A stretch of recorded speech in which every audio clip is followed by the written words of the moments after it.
Yesu ashimwe bwoko bw'Imana, tubahaye ikaze muri iki gice cya kabiri, impinduka z'ibihe. Mbere yuko dukomeza, reka tubanze dusome ijambo ry'Imana mu gitabo cyo Kuva, ibice bitatu. Turasoma duhereye ku murongo wa mbere turageza ku murongo wa gatandatu, hanyuma turakomeza tuganira ijambo ry'Imana. Biravuga ngo icyo gihe Mose yaragiraga umukumbi wa Yetiro sebukwe, umutambyi w'Imidiyani, aturukiriza umukumbi inyuma y'ubutayu, ajya ku musozi w'Imana witwa Horebu.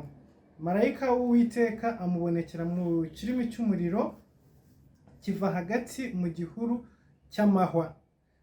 Arareba abona icyo gihuru cyakamo umuriro, nticyakongoka. Mose aribwira ati, reka ntambike ndebe iri shyano riguye, menye igituma igihuru kidakongoka. Uwiteka abonye yuko atambikishwa no kubireba, Imana imuhamagara iri hagati muri icyo gihuru iti, Mose, Mose. Aritaba ati, karame. Iramubwira iti, wikwegera hano kandi kwetura inkweto mu birenge byawe, kuko aho uhagaze aho ari ahera.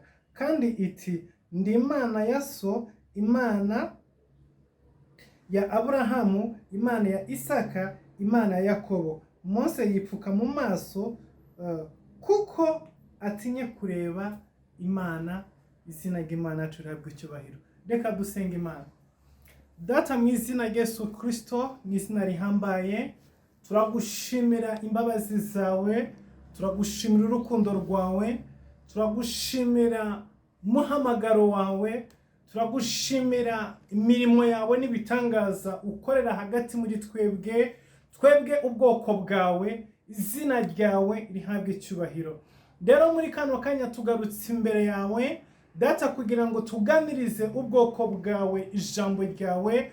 Turakwinginze kugira ngo uhe umugisha abantu bose badukurikira kuri televiziyo ya AIM12 TV. Reka mwami, umuntu wese ugiye kumviriza rino jambo ndetse n'uzaryumva mu gihe kizaza, abo bose mwami barihererekanya, reka ubahe umugisha kandi ubagirire neza. Ibimenyetso bya n'ibitangaza byawe bikoreke hagati muri bo. Ha ino televiziyo umugisha, uyihe ubushobozi bwawe, uyihe imbaraga zawe mwami, ibe umuyoboro wawe ucishamo ijambo ryawe kugira ngo ugaburire abatuye isi bose. Turasengeye impande zose z'isi, buri muntu wese igihugu cyose azaba arimo n'umugabane arimo akurikirana iri jambo, reka ubwiza bwawe n'imbaraga zawe bibe hejuru y'ubuzima bwe, mu izina rya Yesu Kristo Nazareti, amen. Turimo turaganira muri iyi minsi, turimo kuganira ku ijambo rivuga impinduka z'ibihe. Iki ni igice cya kabiri. Imana nidufasha tuzabagezaho n'igice cya gatatu, nibinakunda n'igice cya kane. Kuko uko Imana idushoboza niko natwe tuzakomeza gukora ibishoboka byose kugira ngo tubagaburire iby'ubwami bw'Imana. Mu gice cya mbere twababwiye ubuzima bwa Mose, uko yavutse n'ibihe yavutsemo. Hageze ko Mose avuka, ibihe byarahindutse. Aba Bisirayeli yavukiyemo cyangwa se yakomokagamo, ibihe byagiye bihinduka ku buzima bwabo. Uhereye igihe bari bakiri umuryango mutoya, batarakwira abantu 100, bari abantu 70. Hari birivuga 77, ubundi ikavuga 70, ariko ibyo biterwa n'uko usanga nk'abariya 7 bari abana biyongereho bakiri batoya. Bityo kuko nk'urebye usanga Yesu Kristo yahazaga abantu 5,000, bavuga ngo yahagije abantu 5,000 butabariyemo abagore n'abana. Rero hariho igihe Bibiliya ikoresha imibare, ariko ikavuga ngo iyi mibare tuvuze ntabwo harimo abana cyangwa se ntabwo harimo abagore. Bakiri uyu muryango muto w'abantu 70, impinduka zarabaye, ibihe byarahindutse mu isi, inzara iratera. Biba ngombwa yuko bahaguruka bakajya guhaha mu kindi gihugu, bajya muri Egiputa guhahayo. Ibyo ni ibihe byari bihindutse. ariko bageze muri Egiputa bahageze bashonje, badafite ibyo kurya, badafite ikintu na kimwe cyo kubafasha mu mibereho yabo. Ariko bahageze basanga Imana amaze gutegura Yozefu igihe kinini cyane, arabacira, abatuza i Gosheni, abaha ubuzima bwiza. Yozefu umwana wa Yakobo wa 11, imfura yiwe kuri Rasheli, ariko akaba wa 11 mu rubyaro rwe ku bagore be bose uko ari 4. Uyu nguyu yari umuntu ukomeye mu gihugu cya Egiputa, yari afite intebe iri hejuru y'izindi ntebe. Umuntu wari hejuru yiwe gusa ni Farawo wenyine, abandi bose basigaye abajenerali, ibikomangoma, abaminisitiri, bose bari munsi y'ububasha bwiwe.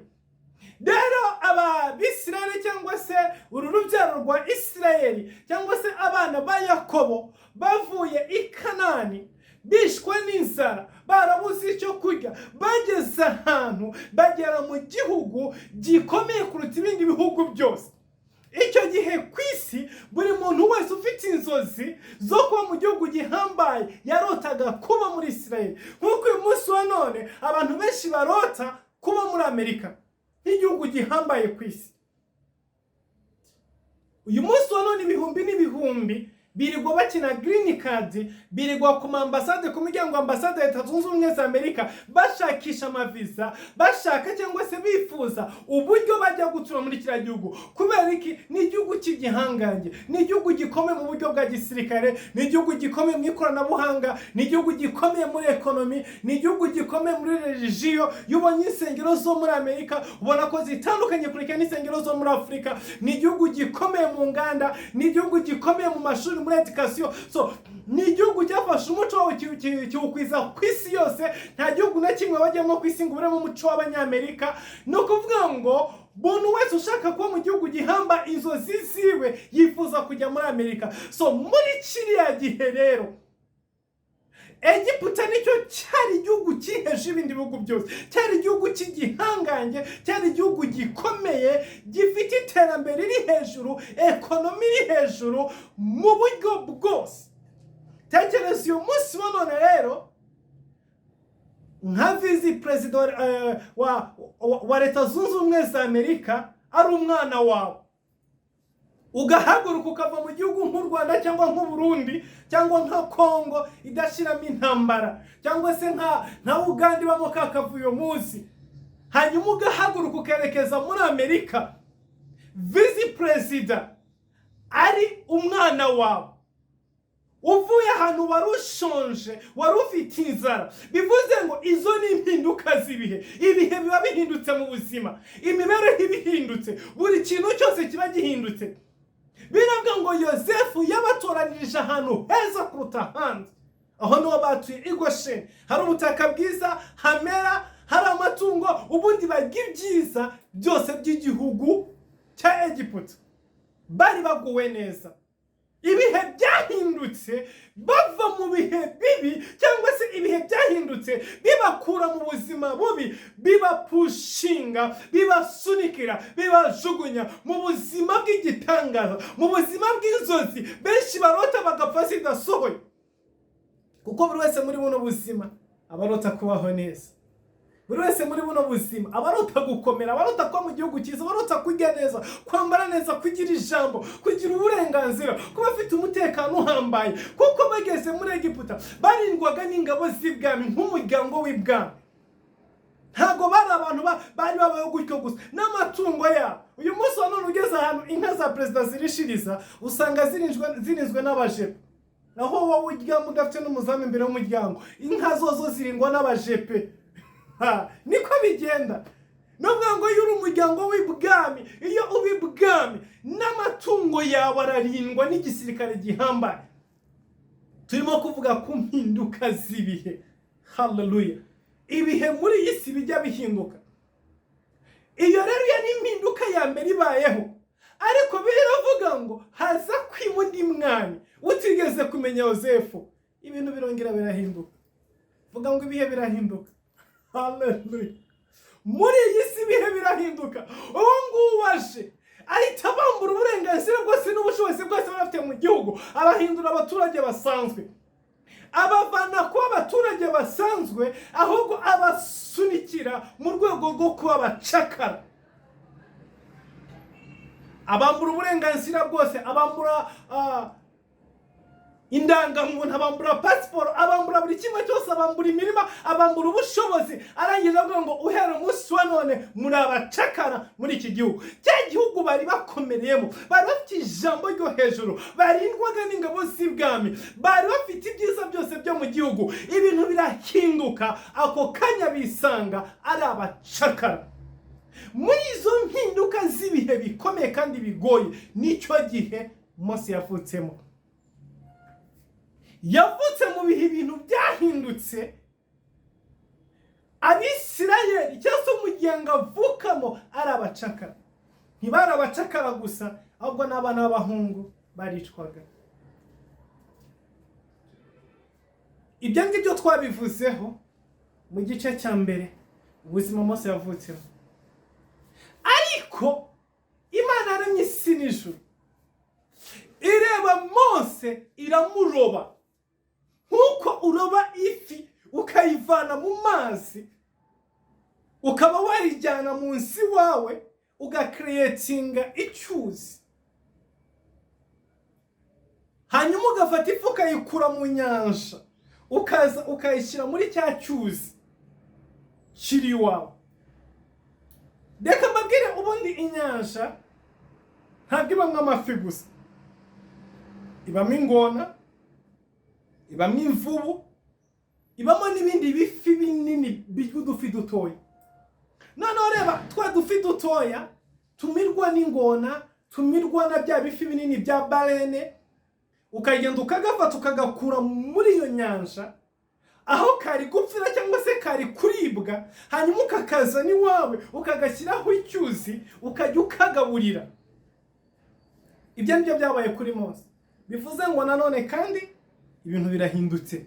Turimo kuvuga ijambo ibihe cyangwa se impinduka z'ibihe. Yesu ashimwe. Mose aragenda ajya gukurira ibwami. Ibyo twabivuzeho. Nimba utarabonye igice cya mbere cya buno butumwa, n'ubundi ujye kuri channel yacu, wongere wandikemo impinduka z'ibihe igice cya mbere, urahita ubibona byose twarabiganiriye uko byagenze. Rero Mose akurira ibwami, arya ibyo kurya by'ibwami, yambara imyambaro y'ibwami, ategurirwa kuba umwana. Imyaka y'ubuzima bwa Mose, amezi 3 yonyine gusa, niyo yamaze mu nzu y'ubucakara, mu nzu y'uburetwa. Amezi 3 arangiye, ako kanya yimurwa mu nzu y'ubucakara, ajyanwa mu nzu y'ibwami. So imyaka 40 y'ubuzima bwiwe, uvanyemo amezi 3 yonyine gusa, indi minsi yose yiyizi ibwami, arira ku meza y'ibwami, anywa amata y'ibwami, aryama ku gitanda cy'ibwami, akaraba amazi y'ibwami. Haleluya. Reka mbabwire, amazi y'ibwami atandukanye n'amazi mwebwe mukoresha hari. Ushaka kuba wibasaga amazi ukoresha muri rwa niyo yakoreshwa n'ibwami, biratandukanye. Waba hari n'ubwo uzajya gufungura ugasanga haje amazi y'umunyu, cyangwa se aje arimo n'ibitaka. Ariko amazi az'ibwami agira ahantu abanza guhitira, akabanza agatunganywa, hagati bateoreza arimo n'uburozi, akabanza agapimwa, agasuzumwa. Ntabwo umwana w'ibwami afata amazi nkandi uwawe anywa ngo abariyanywa. Reka biratandukanye. Nibyo kurya nubwo byose bigurwa ku isoko, hagurwa karite za mbere. Noze nkurikirana ikiganiro kimwe, barimo bavuga uburyo ki amahoteli akomeye yo mu Rwanda atumiza inyama muri Zambia. Mu Rwanda dufite amabagiro za Nyabugogo, ariko zira nyama za Nyabugogo abakira n'abashyitsi bavuye hanze, abayobozi b'abaperezida ntabwo bazirya. Ntabwo amabagiro yo mu Rwanda afite ubushobozi bwo kugemurira amahoteli akomeye yo mu Rwanda. Bashobora guhaya amaresitora yandi, ariko za nyama ziri ku rwego mpuzamahanga ntabwo bafite ubushobozi bwo kuziproducinga. Wenda wasanga byarahindutse muri iyi minsi mikeya, ariko mu gihe cyashize zavaga Zambia, zikava South Africa, zikava no muri Zimbabwe kwa Robert Mugabe. Imana muri uko ridashira. niho azaturuka. So rero ni ukuvuga ngo ibintu by'ibwami bitandukanye kure cyane. Ni ukuvuga ngo wateguye inyama ku meza iwawe, n'ibwami bateguye n'inyama, zose ni inyama z'inka, ariko ziratandukanye, ntabwo ziri mu rwego rumwe, ziba zitoranijwe. Amafi niko bimeze. Watetse ifi iwawe, ibwami batetse ifi, ariko usanga amafi y'ibwami ava mu Buyapani direct, mu gihe wowe ibwami ni ibwami, hatandukanye n'iwawe. Rero ubwo nibwo buzima Mose yakuriyemo, kuva ku munsi wa mbere ahumura amaso, akamenya ubwenge, akamenya kuvuga, atangira gukina, atangira gukambakamba, yakambakambye ku mbuga y'ibwami. Niko bigenda. Yari umucakara kwa se na nyina, ariko mu mibereho n'ubuzima bwiwe yari umwami, yari umwana w'ibwami. Ibyo ntabwo yabivukanye, kuko ubundi baravuga ngo iso na nyoko n'aba ari bakana kushobora kuvukana uburenganzira ubu ngubu. Hari imiryango y'ibwami ibyara abami. Muri systeme y'ubwami ntabwo umuntu abyuka mu gitondo kimwe ngo bamugire umwami amimika umwami. Oya, umwami ategurwa ataravuka. Abiru cyangwa se abashinzwe gushaka umugore uzabyara umwami bajya gushaka umugore cyangwa se umukobwa runaka, bakavuga ngo uyu nguyu ni uzabyara uzavamo umwami. Nuvuga ngo na nyina w'umwami aratoranywa mbere y'igihe.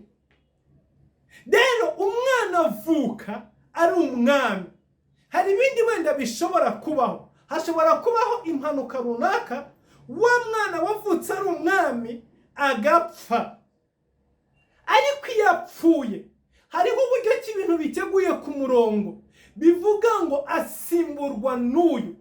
Uwo nguwo yadahari asimburwa n'uyu. Baragenda bakabikurikiranya mpaka kugenda kugera nko ku muntu wa 30 cyangwa 60. Ibwami cyangwa se mu muryango w'ibwami havukiramo abapresi na princess, ariko muri bo haba harimo ufite ikamba ry'ubwami. Bavuga ngo uyu nguyu ni igikomangoma cy'ikamba ry'ibwami. Ntago ari ibintu wavuga ngo uragenda ufata umuntu wese kuko wabonye ni umunyabwenge mu ishuri, kuko yabaye intwari ku rugamba, ngo umuzane ngo uramwimika umwami. Oya, iyo habaye iryo toranywa n'iryo yimikwa, ntago ari uko bigenda. Keretse iyo habayeho intambara, hakabaho urugamba, umuntu agahaguruka akaza akica umuryango w'ibwami, hanyuma agafata ubwami ku nkota no ku mbunda. Ariko bitabajye uri ntago bigenda uko nguko. So bisobanuye iki rero? Mose ntago yari yaravutse afite uburenganzira, ahubwo ni ukuboko kw'Imana kwamusunitse kumujugunya ahantu atavukiye, atari afitiye uburenganzira, atari yemerewe n'imihango yakurikizwaga icyo gihe. Nta mbunda yafashe ngo abirwanire, nta parti politique yigeze ajyamo. Ukuboko kw'Imana n'umugambi Imana n'integuro y'Imana kwahinduye ibihe mu mezi 3 y'ubuzima bwiwe. Haleluya! Niba mu mezi 3 yonyine gusa Imana yarahinduye ibihe mu buzima bwa Mose, nawe yabikora. Niba byarasabye Imana amezi 3 gusa kugira ngo ibihinduye ibintu, ubuzima bw'uruhinja rutazi kuvuga rurira gusa, ubuzima buhinduke, akura n'umwana w'umwana. Isa ari umucakara, nyina ari umucakara. Iyo urebye mu buzima bwa Mose ibintu bitangaje cyane. Uhita ubona imikorere y'Imana n'imbaraga z'Imana, systeme y'Imana mu buryo buhambaye. Ibase babashije Mose, ise ninde? Ni umucakara urimo ubumba amatafari hari. Nyina ninde? Nawe ni umucakara urimo uvoma amazi ayazanira umugabo we ngo babumbe amatafari yo kubaka amazu yo kwa Farawo. Umwana wabo ni iki? Ni igikomangoma. Haleluya! Reka nkubwire ngo ubuzima bwawe ntaho buhuriye na papa wawe, ntaho buhuriye na mama wawe, ntaho buhuriye n'umuryango uvukamo, ntaho buhuriye n'ababyeyi bakubyaye, ntaho buhuriye n'igihugu wavukiyemo, ntaho buhuriye n'ubwoko uvukamo, ntaho buhuriye na ba so na ba sokuruza. Ubuzima bwawe ni umwihariko. Haleluya! Kuko dufite Imana ihindura ibihe. Turimo kuvuga impinduka z'ibihe. Ntuzigere wicara ngo wikondane cyangwa isi igufate ngo iso ni runaka, ntiyakoze ibi, ntiyageze aha, ntafite ibi, ntazwi. No! Ukigera ku isi ufite umurongo w'ubuzima bwawe, afite umurongo w'ubuzima bwiwe. Mose yakambakambaga ku mbuga yo kwa Farawo ibwami, afite abarinzi barenga 300 bapanuye impande zose, afite abakozi bamureba kugira n'umwana, kuko umwana niyibeshya mu ijoro akaza kurara adasinziriye arira, abantu bari buze kujya mu kaga ntibagira uko bangana. Niko bigenda. Abarezi b'umwami, abarezi b'umwana w'umwami, ijisho ryabo ntiryavaga kuri Mose. N'agakoko k'ahantu karimo gatambatamba babaga bakabonyeka, kuko nikamurye gafuruta bose barara muri gereza. Ibwami bagira gereza zabo mutazi.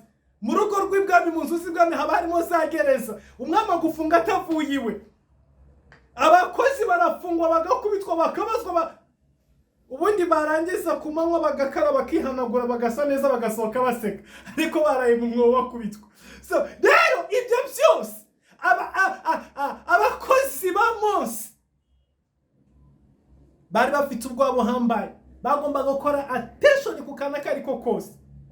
Ibyo byarimo bikorwa ku mwana, ise bamuha ibiboko kutujuje amatafari 400 akubitwa, ariko umwana arinzwe kuruta abandi. Icyo ngicyo kikumenyeshe neza yuko iso niso, wowe ni wowe. Shaka Imana yawe, ukurikira Imana yawe, usenga Imana yawe, wizera Imana yawe. Kandi iki cyongera kukubwira ngo ntuzatinye kubyara ngo ese nubyara umwana wazabaho gute. Ntabwo umwana wawe ari kondisiyo cyangwa ari itegeko ko agera ikirenge mu cyawe. Afite umuhamagaro we, afite umugisha we. Wowe icyo ugomba gukora ni kimwe n'Imana igomba umugisha wo kubyara. Byara. Haleluya! Ibisigaye Imana izimenya. Imana itugire neza cyane. Mose rero amaze gukurira muri ubwo buzima, imyaka 40 irangiye, Bibiliya yaratubwiye ngo arasohoka. Noneho yari umugabo ukuze, yari umusore w'imbaraga, yari umujenerali, yari umuntu ugomba guhinduka umwami. Icyo gihe rero yatangiye gutambagizwa igihugu cya Egiputa. Niko bigenda. Umwana uzaba umwami, umwana uzasimbura umwami, atangira iyo arangije amasomo y'imbere, arangije amasomo y'indani, kuko hari ibyo bigishirizwa imbere. Bakigishwa uko babaho, uko bakira abantu, uko baganira, byinshi bitandukanye. Twavuze mu gice cya mbere. Noneho muri Egiputa bo bigishwaga n'imyuka, gukoresha imyuka mu kirere, gukoresha imyuka mu mazi. Bari bazi isi y'umwuka cyane kuruta abandi bantu muri icyo gihe. Religion ya gukorana n'ibindi biremwa byo ku yindi si, byo ku yindi mibumbe. Ibyo byose Mose yari yarabitojwe. Reka mbabwire, mwari muzi n'ibindi. Mose yigishijwe n'ubukonikoni n'uburozi bwose bwa Egiputa. Yarabitojwe, arabyigishijwe, kuko ntabwo umwami wa Egiputa yagombaga kuba atazi uko maje zikorwa, uko uburozi bukorwa. Ibyo ntabwo byabagaho. Ryari ihame, ryari itegeko. Rero yari yarabitojwe. Ariko ibyo byose kugira ngo abijyemo abyige, wari umugambi w'Imana. Nta na kimwe cyari impanuka. Byose Imana yari ibizi, yahamwohereje ibizi. Kubera iki? Kuko Imana yari ifite gahunda yuko igihe kimwe izamukoresha gusenya systeme yose. Rero ntabwo washoboraga gusenya ikintu atazi. Niyo mpamvu Imana yemeye ko ajyayo akurira akiri uruhinja kugeza igihe azabera umwami cyangwa se azakurira. Byagenze gute rero? Yitegura kuba umwami yarasohotse kugira ngo atambagizwe igihugu cyose, yerekwe ibice byose bigize igihugu, yerekwa ingabo, yerekwa hava ubukungu bw'igihugu, yerekwa habera bizinesi, yerekwa buri hantu hose hatandukanye. Egiputa yose arayitambagizwa nk'umuntu uzayiyobora mu gihe kizaza. Agace ka nyuma bari bashigaje kumujyanamo no kumwereka kari agace bene wabo cyangwa se ise na nyina na bene wabo aho bakoraga uburetwa, aho bakagaza piramide, aho bambiraga amadafari, niko gace ka nyuma bagombaga kumujyanamo. Barahamujyana, bahamugejeje, yitegereza uburetwa bene wabo bakoreshwa. Ibyo nabyo byari mu mugambi w'Imana, ariko Imana yabikoze cyangwa se yashakaga yuko ahajya hanyuma igatestinga umutima wiwe, emosiyo yiwe, uko yihangana, uko yikontorora, uko afata ibyemezo. Ariko hageze ntabwo arazi ubuzima wabayeho, abyitegereje abirebye, emosiyo ziramufata, afata icyemezo cyo guhubuka, akora icyemezo cy'ubugoryi cy'ubupfu. Ako kanya ahita afata Abanyegiputa agomba kuzabera umwami, arabakubita arabica. Yari mistake ikomeye cyane.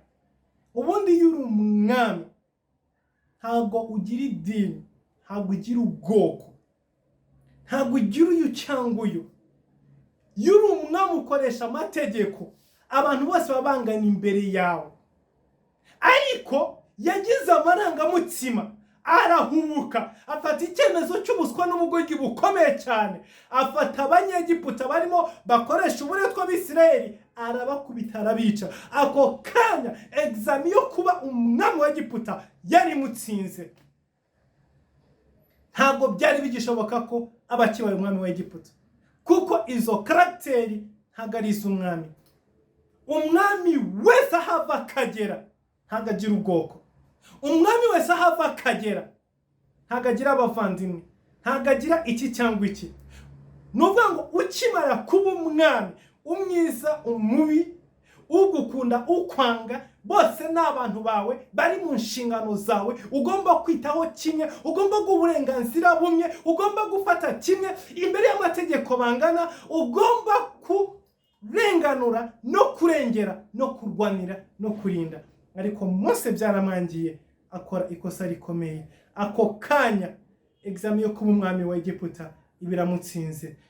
Ijambo ryakurikiyeho ni rimwe, nuko byahise bimenyekana umwami ashaka kumwica Farawo wari uriho. Ako kanya ibihe birahinduka.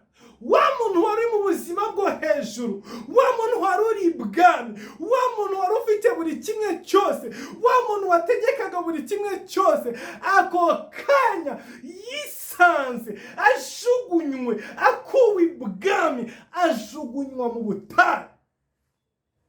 Ubuzima atigeze abamo, ubuzima atigeze akuriramo, yisanga ari ahantu hari wenyine atari kumwe n'umurinzi. Ubundi mu buzima bwe kuva amenya ubwenge ntigeze aba adafite umurinzi iruhande rwiwe. Yisanga ahantu adafite umurinzi, ntigeze abaho yibaza ngo ndarya iki mu kanya.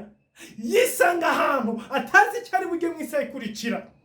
Yisanga ahantu atazi inzira ari bucemo. Ubundi mu buzima bwiwe ntabwo yigeze yibaza ngo ndaca iburyo cyangwa ibumoso, kuko abami bategurirwa inzira mbere yuko bahagera.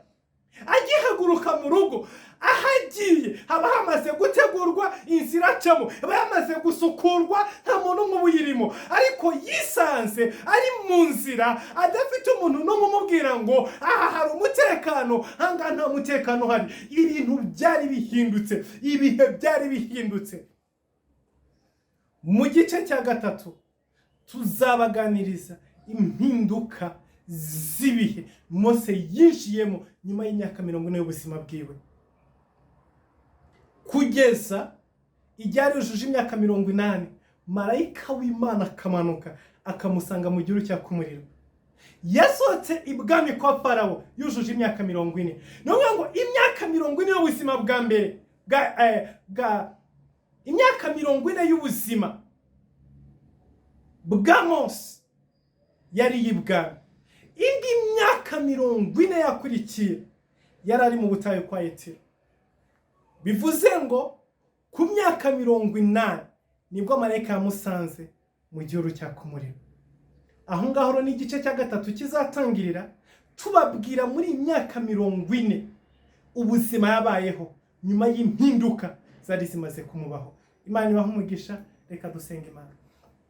Data, mu izina rya Yesu Kristo, ndasengera ubwoko bwawe, ndasengera abana bawe badukurikiye kuri televiziyo ya ARM12 TV, aho bari hose.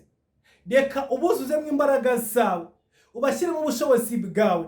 Iri jambo ryawe Mwami rigira imbaraga muri bo. Ubaho umugisha uva imbere yawe, ubagirire neza, ubashoboze, ubakorere ibitangaza. Mwami, ubaha imbaraga zo kubaho mu bihe byose, kuko iyi si tubayemo yuzuyemo impinduka z'ibihe. Igitondo ku kindi ibihe birahinduka. Mwami, aho ibihe bihinduka, uha abana bawe kumenya ubwenge n'ubushobozi bwo kuba mu mpinduka z'ibihe no kubikontorora. Ntibemere ko bibatwara, ahubwo Mwami ubahe kuba abami, ubahe kuba abantu bafite ubushobozi n'imbaraga mu mpinduka z'ibihe byose. Urakoze, nk'umugisha ubwoko bwawe, mu izina rya Yesu Kristo Nazareti. Amen.